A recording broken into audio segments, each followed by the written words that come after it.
Hello, everyone, and welcome to another episode of Tell Your Story. I'm your host, Todd Nesloni, and each week I look to bring you a different guest who has encouraged, inspired, or challenged me in one way or another and bring them on to share some of their story in hopes that it inspires you to share some of yours. I'm thrilled this week to have my special guest, Valerie Walker, on with me. Valerie, tell everybody who you are. Hello, everybody. I'm Valerie Walker. I'm the proud new first-year principal in San Antonio ISD at Hawthorne Academy. But more importantly, I'm Sharon's daughter. Well, Valerie, I am so excited to get to talk to you today. But when we start these conversations, I always start with the same first question. And that is, when you were a kid growing up, imagining what you were going to be, does it align at all with what you're doing now? Yes, only you can't see my cape. Yes, it does. So I wanted to be Supergirl. I have this scar on my forehead because at some point when we lived in a trailer back in the day, I decided to jump. And my dad said that I ended up hitting something with my forehead, but I wanted to see if I could fly. So yeah, I wear a cape. You just can't see it. And everybody else that I work with wears a cape. I think everybody in education is a superhero in some way. Oh, yeah. Well, and you come from a family of educators as well, so it's definitely something that runs in your blood. And so when you became an educator or were working on that, were you always drawn to elementary? Not really. Honestly, that was as far away as I wanted to run. I started off in high school, interviewed in a broom closet, and got a position in Del Valle ISD at high school. That was really cool. Considering you have dress code and you're looking up at this senior that's a foot taller than you going, hey, young man, tuck your shirt in, but it was great. I got to see so many aspects of school, but then there was an opportunity to go to middle school. And everybody that's, in elementary or high school is like, you're crazy. Why would you go to middle school? They're nuts. But they're so fun. It's like rock climbing without fear of hurting your ankle. I love that analogy so much. I have never heard that one, but I love that analogy. Yeah, every day's an adventure, right? Well, at some point during your career, though, you get that itch to think maybe administration's the next step. And I know for everybody, that kind of jump is different on why they wanted to try it or what led them to it. So what was it in your path that kind of made you feel like this may be right up my alley? So I'm nosy. I want to see what everybody else is doing in their classroom. I would do something and I'm like, okay, that worked, but I wonder how my partner down the hall did it, or I wonder how a different content area works with that kiddo right there. And so it started off with honestly curiosity. Yeah. And then after you start to get the hang of something and you start to get results, then other people go, well, what are you doing? And so that's really how it started. I'm nosy. I wanted to be out. I wanted to see what everybody else was doing. And then I also wanted to be able to share things that were working for me or that I saw work for someone else with other people who might have found it challenging. Right. For me, I talk about this often on this show, but for me, when I made that jump into administration, I thought I knew what I was getting into and quickly learned that there is a lot about the job you do not know till you get in the job. And Yes. so what do you feel like is one of the more misunderstood elements of being an administrator? You don't sit in your office all day. You don't have free time to just chill. Yeah. Let me check my text real quick. Let me scroll. There is no such thing as free time. Lunchtime? Are you kidding me? What is that? I thought, administrators had, you set your own hours. You come out, do walkthroughs when you feel like it. No. You are serving everybody, like everybody's coming at you in so many different directions. Yeah. And communication 101, like you just assume everyone is going to sit down, talk nice, and everybody's coming from the great heart space. And not that anybody purposefully, Right. comes negatively, but not everybody, especially when they're not in education, right? Sometimes a parent has an off day, or sometimes a colleague might have a moment and you get there with your poker face. And I just assumed that when you're the principal, nobody comes to you like that. Like they go, oh, they're the principal, so I'm gonna. No, everybody's just still human. Yeah. Well, but speaking of which, kind of along those same lines, one thing that I've noticed about you is you exude this positive energy. It just like flows out of you. And so, of course, anytime I meet somebody like that, I'm immediately drawn to them because I think we're naturally drawn to people who are uplifting, positive people. But my other thought that comes in goes, I know that's how she is, but I know there are those moments where it's not all smile or positive or anything like that. And Yeah. so when that side starts to take over, like how do you maintain your outlook and your attitude Mhm. when things can often weigh you down really quickly? So there's a couple of things that ground me. The first thing is always my faith. It is always like making sure that if Jesus was visibly, if someone could Right. see him beside me, my behavior is the same. And I'm representing heaven and the kingdom in the same way that he would. And the love he has for me and the love I've discovered, I want to make sure that even in those moments where it's hard or where, the words in my head might be ugly, Mhm. but I need to say something that's going to peace make, Right. and not just, exacerbate a problem. I always go back to my faith. That's super strong. And the second thing, just professionally speaking, is we are there to see kids be as successful as possible. Right. And if I have an off day, what I do tells everybody else how to do, right? How I react tells everybody else in my campus how to act. And our students deserve, kids deserve it, right? They deserve better than that. They deserve, even if I'm not on my A game, that Yeah. I find what grounds me, what centers me. And it's them, my focus on making sure they get everything they need, gets me out of that funk. And you put a smile on your face and you're grateful for the opportunity to be in such a position to lead, which doesn't always mean you're out front. Sometimes it's alongside, it's behind and a push, or it's, picking up pieces. It's all those different categories, but my faith and then just remembering who I'm there for, that gets you out of that funk real fast. Well, and I love that, the whole idea of finding what grounds you and hold on to that to keep pulling you back in. And so, taking a little bit of a different perspective here, one thing I always ask in all of the Tell Your Stories is that idea of, you're on social media, you're connecting with others and learning. And when we get in that realm, we get lots of ideas, we build lots of connections. But at Mhm. the same time, we can quickly begin to compare ourselves to others or begin to not feel as significant as someone else does. So, what do you do to keep doubt at bay in your own life? You go back and you check what you did that was successful that day. Who did I impact today? When we get scores and it's a benchmark, or it's a weekly assessment, or even, we're in Texas, star, rather than going, let me look at my scores compared to them and, oh, what did we not do this time? I go and find successes, right? Not just data and assessments, but in the way I'm leading or in the way people feel. What does the culture of my campus look like? I could get a nugget from someone who has amazing culture that they're building at their school. It doesn't mean I'm less than, it means I learned from. Right. Not less than, just learn from. That doubt and comparison train, get off of it, folks. Get off of it. That's a no-win situation.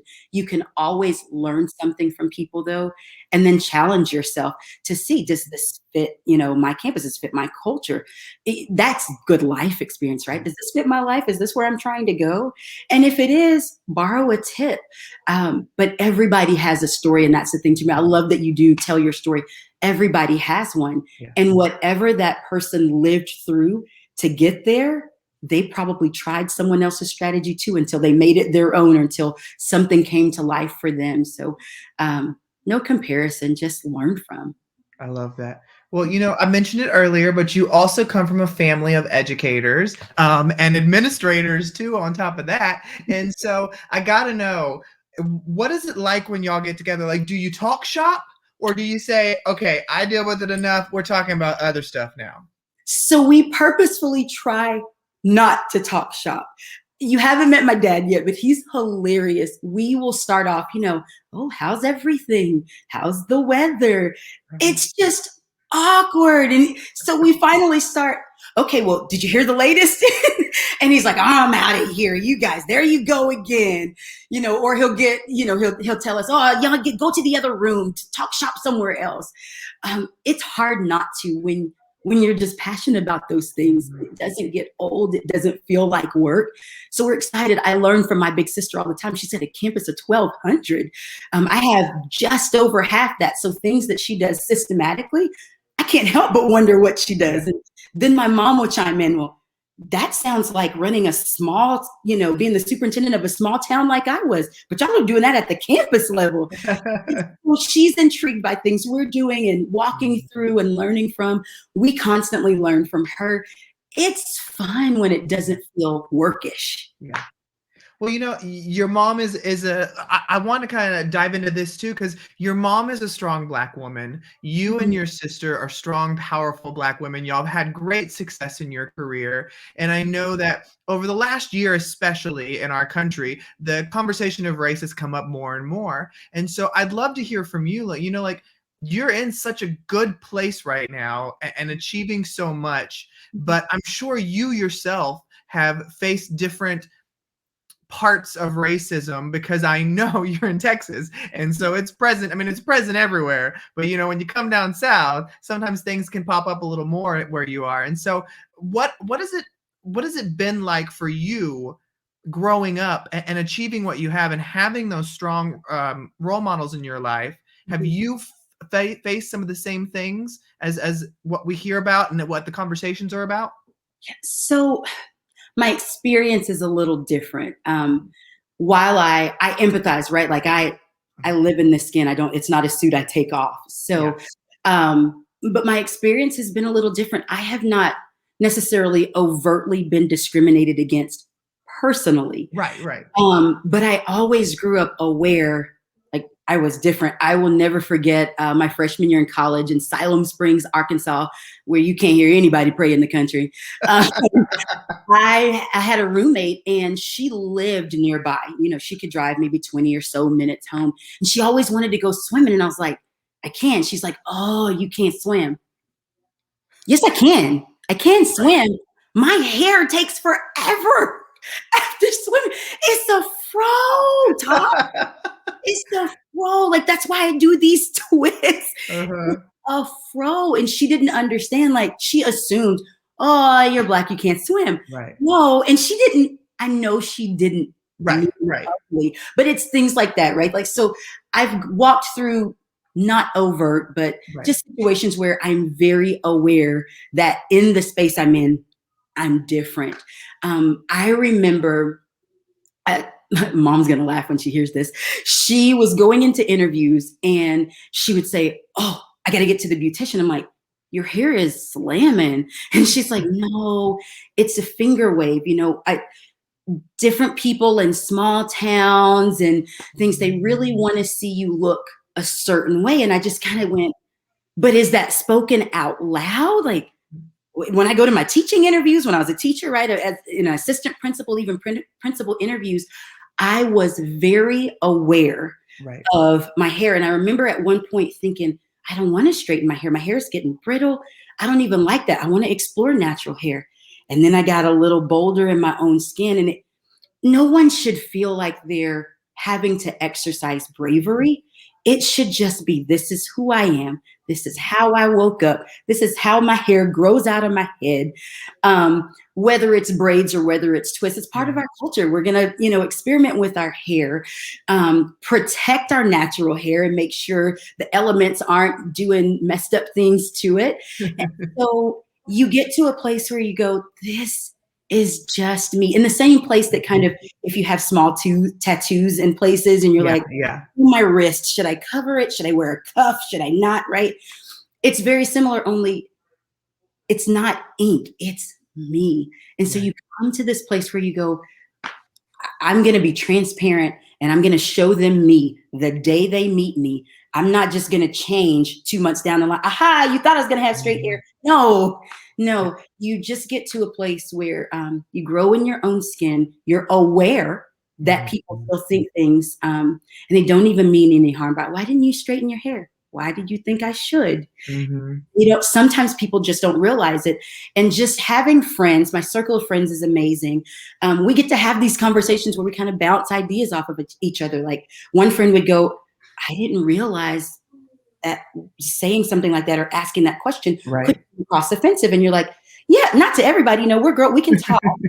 But then same thing, I mentioned something and I'm like, whoa, whoa, whoa, whoa. Right. How did that come across? Because I was venting my experience, but you're white with purple hair and tattoos everywhere. How to you because people treat her differently too. Right. So just I think being aware, being open to Mhm. learning about me, my culture, not feeling like I always had to fit in. Right.